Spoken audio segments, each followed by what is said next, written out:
Sejamos fiéis à nossa vocação, corajosos na proclamação da verdade e humildes para preparar o caminho do Senhor. Evangelho segundo São Lucas, capítulo 1, versículos do 57 ao 66 e versículo 80. Solenidade da Natividade de São João Batista. Meus irmãos e minhas irmãs, hoje a Igreja nos convida a celebrar um dos poucos nascimentos que ganham espaço no calendário litúrgico, a Natividade de São João Batista. Junto com o nascimento de Jesus e de Maria, o nascimento de João é um sinal claro de que Deus intervém na história humana desde antes mesmo do nascimento físico. A primeira leitura do profeta Isaías nos oferece uma chave de leitura espiritual muito rica. O texto fala de um servo chamado desde o ventre materno. O Senhor me chamou antes de eu nascer, desde o ventre de minha mãe ele tinha na mente o meu nome. Aqui a palavra hebraica que indica ventre é Beten, remetendo ao lugar de formação da vida, onde Deus já atua com amor criador. O verbo chamar, kará, indica uma convocação profética, um chamado para a missão. João, assim como o servo de Isaías, é escolhido desde o início para ser luz para as nações. Or Gohim, aquele que preparará os caminhos para o Messias, aquele que preparará o caminho para o Salvador.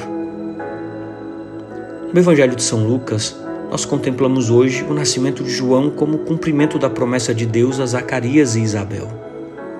Este menino não é fruto apenas da natureza, mas da graça.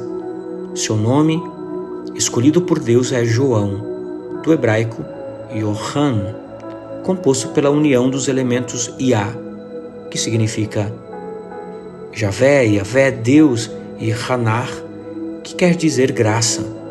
O nome João significa Deus é gracioso, agraciado por Deus, a graça e misericórdia de Deus, Deus perdoa.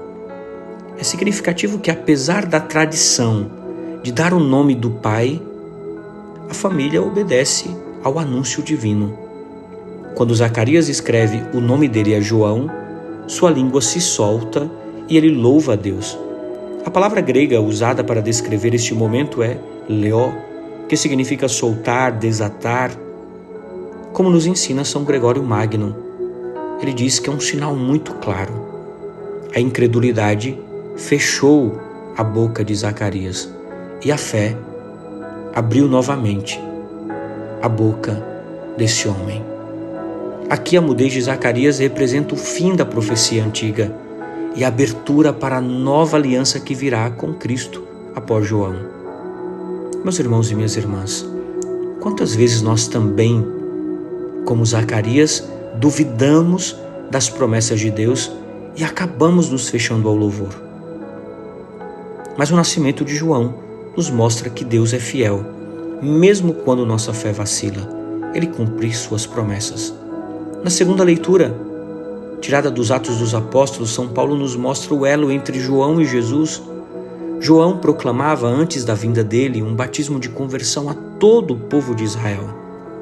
O batismo é indicado como imersão, transformação, um rito que não era apenas externo, mas um apelo profundo à metanoia, quer dizer, a conversão interior. João é, portanto, o último dos profetas da aliança, da antiga aliança, e o primeiro a apontar explicitamente o Messias. Santo Agostinho, ao refletir sobre este papel de João, ele afirmou: ele é a voz que clama e Cristo é o Verbo eterno. João é o amigo do esposo e Cristo o esposo da igreja. João diminui para que Cristo cresça e nisso reside sua grandeza. A igreja, ela vê em João o arquétipo da missão profética. Quer dizer, o chamado desde o seio materno com uma vida de ascese no deserto e o ministério público de convocação ao arrependimento.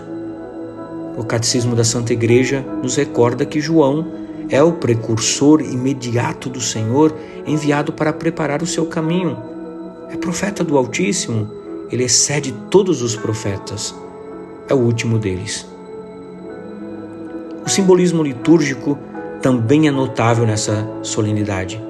Nós celebramos hoje o nascimento de João Batista próximo ao solstício de verão, quando os dias começam a diminuir, enquanto a Natividade de Cristo é celebrada próximo ao solstício de inverno, quando os dias começam a crescer. Isso cumpre a palavra de João.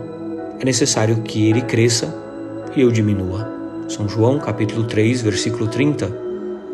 Para Santo Ambrósio, João é o limite entre as duas alianças. Nasceu um, que é a voz, para que venha aquele que é a palavra. Aqui Santo Ambrósio faz distinção entre o verbo, o logos, que é Cristo, e a voz, vox, phoné, que é João. João é aquele que prepara os corações, que acorda os adormecidos, que grita no deserto da alma humana. É interessante que Orígenes, nos seus escritos, vê João não apenas como um personagem histórico, mas como esse arquétipo espiritual, ou seja, a imagem da alma em conversão. Todo aquele que é convertido se torna João, isto é, a voz que chama para o Senhor preparar um caminho em seu coração. Para ele, cada fiel é chamado a ser João dentro de si, uma voz interior que clama pela vinda de Cristo ao coração. Portanto, meus irmãos e minhas irmãs, o que foi João Batista para o povo de Israel deve ser cada cristão para o irmão. Voz que chama, voz que prepara, voz que endireita os caminhos.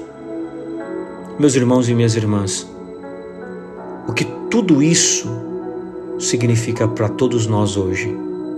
Significa que também nós fomos chamados desde o ventre materno a uma missão concreta. Deus tem um propósito para cada um de nós, ainda que o desconheçamos por enquanto. Significa também que nossa fé precisa se abrir, como a boca de Zacarias, ao louvor e à confiança. Significa que nós devemos também ter a coragem de ser voz, mesmo no deserto, no mundo que muitas vezes não quer ouvir falar de conversão. Ser João hoje é ser sinal, é apontar para Cristo com a própria vida. Eu convido você a olhar para a sua própria história e se perguntar: onde você tem sido mudo como Zacarias? Onde Deus te chama como chamou João Batista? Nós estamos dispostos a diminuir para que Cristo cresça em nós? Meus irmãos e minhas irmãs, peçamos juntos a intercessão de São João Batista para que, como ele, nós sejamos fiéis à nossa vocação, corajosos na proclamação da verdade e humildes para preparar o caminho do Senhor. Uma santa terça-feira para você e sua família. Que Deus te abençoe em nome do Pai, do Filho e do Espírito Santo. Amém. Paz e misericórdia.